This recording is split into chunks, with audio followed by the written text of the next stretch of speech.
जय हिंद साथियों।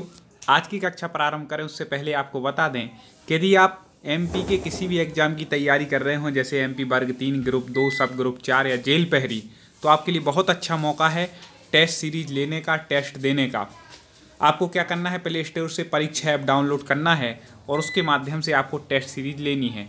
और विशेष आपको यहाँ पर ऑफर बता दें कि यदि आप हमारे कोड सेल्फ STD40 इसको यूज करेंगे तो 40% डिस्काउंट आपको मिलने वाला है। तो आप इस डिस्काउंट का भी लाभ ले सकते हैं और टेस्ट सीरीज खरीद करके अपनी परीक्षा की बहुत अच्छे तरीके से तैयारी कर सकते हैं। जल्दी करें इसको, क्योंकि केवल 200 स्टूडेंट के लिए ही यह ऑफर अवेलेबल है। चलिए अब आपकी कक्षा शुरू करते हैं। दोस्तों, मैं अमित शास्त्री आज चर्चा करने वाला हूं हिंदी व्याकरण के महत्वपूर्ण प्रश्नों पर, जो कि आपकी परीक्षा के लिए बहुत ही उपयोगी साबित होंगे। चलिए तो हम शुरुआत करते हैं। पहला है प्रश्न, 9 बजने को 10 मिनट हैं, इस वाक्य का शुद्ध रूप क्या होगा? कमेंट में आपको भी उत्तर बताते जाना है। देखते हैं कितने भाई बंधु, कितनी तैयारी आपकी है, किस प्रकार की आपकी पढ़ाई है।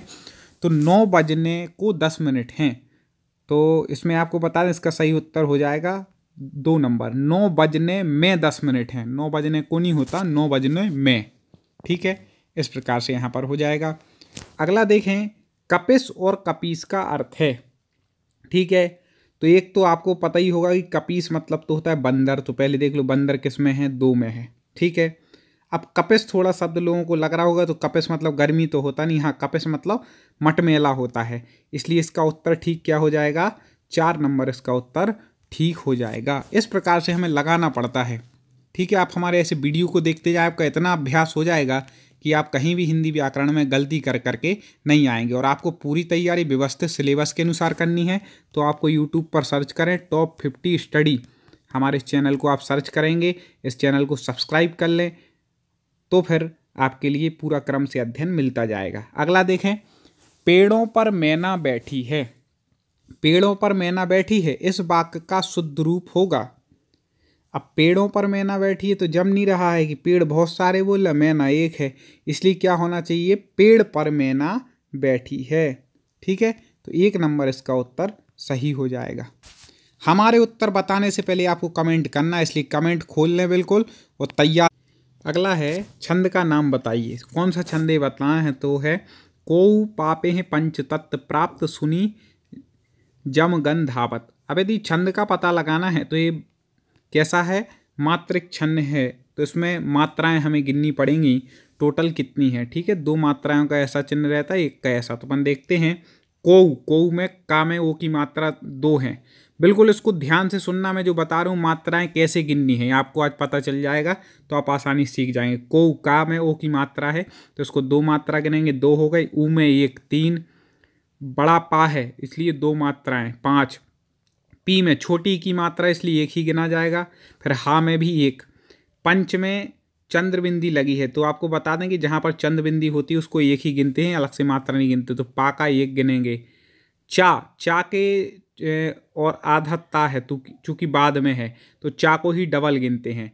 किसी भी शब्द के बाद में, जैसे त्वा, वा में आधा ता लगा है तो उसको इसके साथ डबल नहीं गिनेंगे, चा के साथ डबल गिनेंगे। तो चा का अपन क्या हो जाएगा? डबल।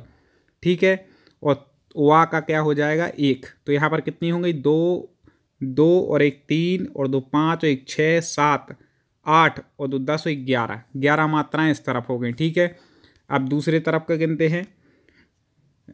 2 प्रा की 2, ठीक है, और ता की 1 3, और सा में छोटी चूकी छोटे ऊ की मात्रा इसलिए 1 ही गिनेंगे, और नी में भी छोटी की इसलिए 1 ही गिनेंगे। तो यहाँ पर कितनी हो गई? 5। और जग जम गन 4 हैं सीधा, मतलब ठीक है, 1 1 1 1, तो 4 5 4 9। धा बड़ा है तो उसकी गिनेंगे 2। ठीक है, तो कितनी हो गई? 11। और वा और ताकी 1 1 2 13। तो इस तरफ है 11 और फिर अगले में है 13। तो इस प्रकार से जहाँ पर होता है वहाँ पर देखो, आपको उल्लाला तो होता नहीं, गीत का भी नहीं, हरि गीत का, तो रोला छंद होता है, क्योंकि दोहा का उल्टा है। दोहा में 13 11 होती हैं और रोला में 11 13 होती हैं। तो इस प्रकार से ये उत्तर ठीक हो जाएगा। दोस्तों, हमें उम्मीद है आपको पसंद आ रहा होगा। ऐसे बहुत सारे वीडियो हमारे चैनल पर डले हैं। आपको तो टॉप 50 स्टडी यूट्यूब पर सर्च करके उसको सब्सक्राइब कर लेना है, प्लेलिस्ट में जा कर के सारे वीडियो आपको देख लेना है।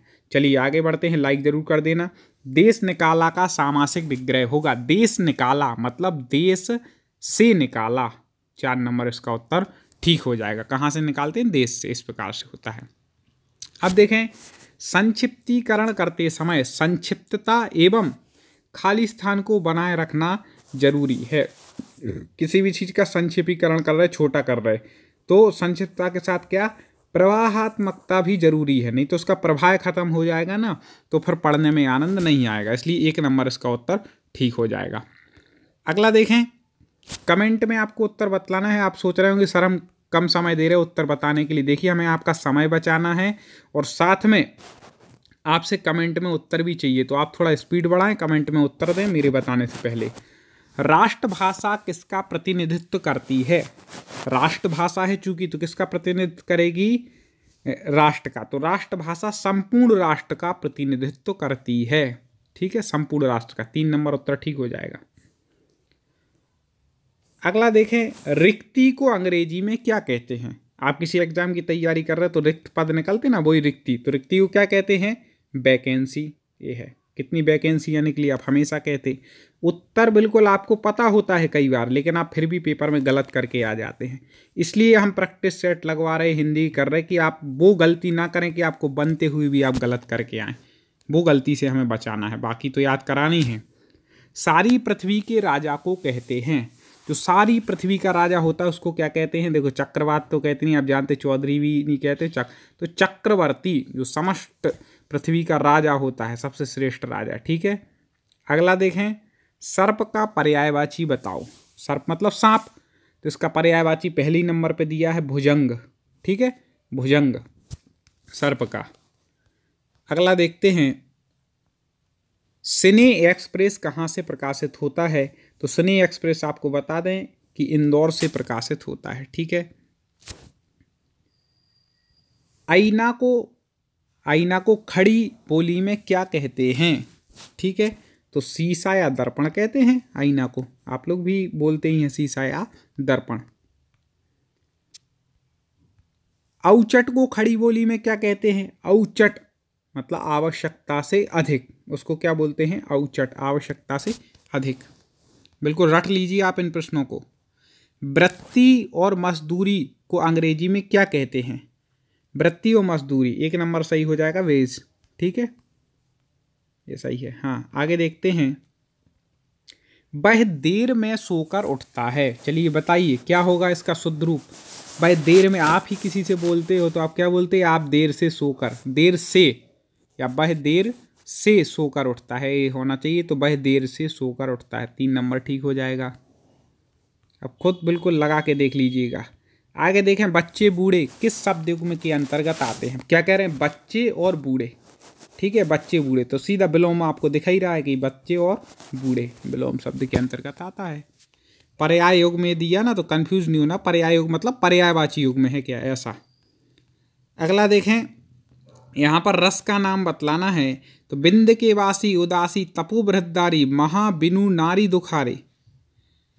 ठीक है, और गोतमतीय तरी तुलसी सो कथा सुनी मैं मुनि वृंद सुखारे। हैं शिला सब चंद्रमुखी परसे पद मंजुल कंजित खार। एक तरह तो तपोव्रतधारी कह रहे, एक तरफ नारी की बात करते हैं, हास्य की प्रकटित हो रहा है। ठीक है, तो यहाँ पे कौन सा रस हो जाएगा? हास्य रस। पढ़ करके ही आता है, देखो इसके लिए अभ्यास करना पड़ता है रस पहचानने के लिए। आप ऐसे ही हमारे क्वेश्चन लगाते रहें, आपको अभ्यास हो जाएगा। बाकी अलग ट्रिक से हम जो रस पढ़ाएंगे तो उसमें तो आपको रट ही जाएगा। रस का नाम बताओ। जता पंख बिनु खग अति दीना, मणि बिनु फन करिवर करहीना, अस मम जीवन बंधु बिन तो ही, जो जड़ देव जिया भय मोही। अब यहाँ पे क्या कह रहे हैं? देखो, जथा पंख बिनु खग अति दीना, जैसे कि पंखों के बिना पक्षी कैसा होता है? अति दीन होता है, दुखी होता है। मणि बिनु फन करिवर करहीना, अब दीनहीन, ऐसी जहाँ पर बात है आप खुद समझ जाए कौन सा रस होगा। करुणा की बात आ रही है तो कौन सा रस हो जाएगा? करुण रस यहाँ पर हो जाएगा। इतना ही समझ सकते हैं। अगला देखें, ये कई बार पूछा गया, कर का अर्थ है, कर मतलब एक तो हाथ होता है, तो हाथ इन 3 में दिया है, ठीक है। फिर दूसरा कर का जो अर्थ है वह किरण भी होता है, ठीक है। और कर का अर्थ एक जो आप कर भरते हैं टैक्स, तो 4 नंबर इसका उत्तर बिल्कुल ठीक हो जाएगा। आगे आदि का अर्थ है, आदि मतलब पहला, प्रथम, ठीक है। तो आदि का अर्थ क्या हो जाएगा, प्रथम। आगे बढ़ते हैं, आदि अंत किस शब्द युग्म के अंतर्गत है। आदि और अंत मतलब आदि मतलब प्रारंभ, अंत मतलब समाप्त, तो क्या हो जाएगा, विलोम शब्द है, सीधा सीधा आपको दिखाई दे रहा है। अब है राजभाषा। उस भाषा को कहते हैं जिस भाषा के द्वारा, राजभाषा किस भाषा को कहते हैं, तो आपको बता दें जिस भाषा के द्वारा किसी राज्य के प्रशासनिक कार्यों को संपन्न किया जाता है। याद रखिएगा, राजभाषा में क्या होता है, किसी राज्य के प्रशासनिक कार्य क्या होते हैं, संपन्न किए जाते हैं, प्रशासनिक कार्य संपन्न होते हैं।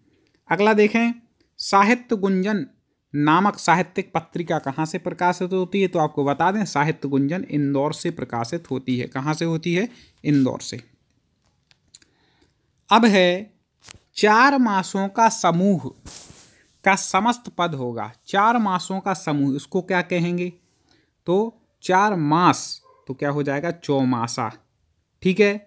और चौराहा किसको कहते हैं, 4 राहों का समूह को चौराहा कहते हैं। याद रखिएगा, यहाँ पे 4 मासों का पूछा है, इसलिए क्या हो जाएगा, चौमासा। आपको जल्दबाजी में उत्तर नहीं लगाना है, नहीं तो जल्दी लगा के आगे बढ़ गए, बिल्कुल ध्यान से देखना है।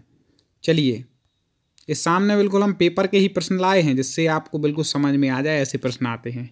4 पैरों वाला को इनमें से क्या कहते हैं, जिसके 4 पैर होंगे, पैर मतलब पद, तो आप देख लें चतुष्पद मतलब 4 पैर, ठीक है। इस प्रकार से आप सीधे आंसर लगा सकते हैं। अब देखें, चिरंतन का विलोम होगा। चिरंतन का पहले यदि है किसी चीज का विलोम जानना है तो उसका अर्थ आना चाहिए। चिरंतन मतलब चिरकाल से जो चला आ रहा है, प्राचीन काल से जो चला आ रहा है, तो चिरंतन का क्या हो जाएगा, अब आप आसानी से लगा सकते हैं, नश्वर जो मतलब प्राचीन से, चिरकाल से, हमेशा से है, तो वो चिरंतन हो गया। और नश्वर मतलब जो नाश को प्राप्त हो गया, नश्वर हो गया, ठीक है। अगला देखें, वाक्य का नाम बताओ। रमेश ने बताया कि वह घर जा रहा है। वाक्य होते हैं मिश्र वाक्य, संयुक्त वाक्य, सरल वाक्य, ये सब कुछ आपको बिल्कुल ट्रिक के साथ पूरे सिलेबस के अनुसार पढ़ाया जाता है हमारे चैनल टॉप 50 स्टडी पर। तो आप जुड़े रहें और प्ले लिस्ट में जाकर के आप सभी सब्जेक्ट की, चाहे आप संस्कृत पढ़ रहे हो, चाहे पर्यावरण, चाहे बाल विकास, किसी भी चीज़ की आप तैयारी कर रहे हो, चाहे हिंदी साहित्य, हिंदी व्याकरण, सब कुछ यहाँ पर आपको उपलब्ध मिलता है। तो रमेश ने बताया कि वह घर जा रहा है, कैसा है, तो रमेश ने बताया कि वह घर जा रहा है, मिश्रित वाक्य है, ठीक है। संयुक्त होता है तो और वगैरह लगा रहता है, सरल होता है तो सीधा कि राम घर जा रहा है, रमेश घर जा रहा है, ऐसा हो जाता है, इसलिए मिश्रित वाक्य हो जाएगा। अगला देखें, इस वाक्य को सरल कीजिए। इस वाक्य को सरल कीजिए, इसको मतलब सरल में परिवर्तित करना है। तुम बाहर गए और वह रोने लगा, ठीक है। अब सरल वाक्य बनाना, ये है कैसा, संयुक्त वाक्य है। तुम बाहर गए वह रोने लगा, ठीक है, तो संयुक्त है। अब इसको सरल मतलब तुम्हारे बाहर जाते ही वह रोने लगा। अब देखो ये कहाँ पर लिखा है, ये 3 नंबर पर, क्योंकि आप खुद सोच लें कि आप जब वाक्य बोलते, किसी से बात करते, तो कैसे बोलेंगे जिससे वो सही प्रतीत हो, ठीक है। तुम्हारे बाहर जाते ही वह रोने लगा। दोस्तों, अभी तक लाइक ना किया हो तो एक बार लाइक जरूर कर देना और कमेंट में बताना कि आप किस एग्जाम की तैयारी कर रहे हैं, जिससे पूरे सिलेबस के अनुसार वीडियो आए। इस वाक्य को संयुक्त वाक्य में बदलिए। कठोर बनकर भी सहृदय बनो, कठोर बनकर भी सहृदय बनो। अब इसको संयुक्त बनाना है, तो कठोर बनो परंतु सा, क्योंकि दोनों बात करें कि भाई कठोर तो हो लेकिन सहृदयी भी बनो, केवल कठोर ना रहो, ठीक है। तो कठोर बनो परंतु सहृदय बनो, ये हो गया। अगला देख लेते हैं। अगला है अलंकार का नाम बताओ। रस, छंद, अलंकार ये तो पूछे जाते हैं, तो अलंकार का नाम बताना है। साथ ही संधि और समास की बहुत अच्छी ट्रिकें के साथ हमने वीडियो पढ़ाया है, तो आप वो जरूर देख लीजिएगा। तो अलंकार का नाम यहाँ पूछा है, हनुमान की पूंछ में लगन ना पाई आग, लंका सारी जल गई, गए निशाचर भाग। अब ये इतना सरल है, इतने बार पूछा गया है, तो मैं चाहता हूँ इसका कमेंट में उत्तर आप लोग दें। देखते हैं कितने भाई मित्र बंधु सही उत्तर देते हैं और कितनी आपकी तैयारी चल रही है। तो ऐसे प्रश्न निरंतर हम आप तक लेकर के आ रहे हैं। आगे भी आप प्रश्न ऐसे आपको मिलें, चैनल को सब्सक्राइब कर लीजिए, वीडियो को लाइक कर लीजिए।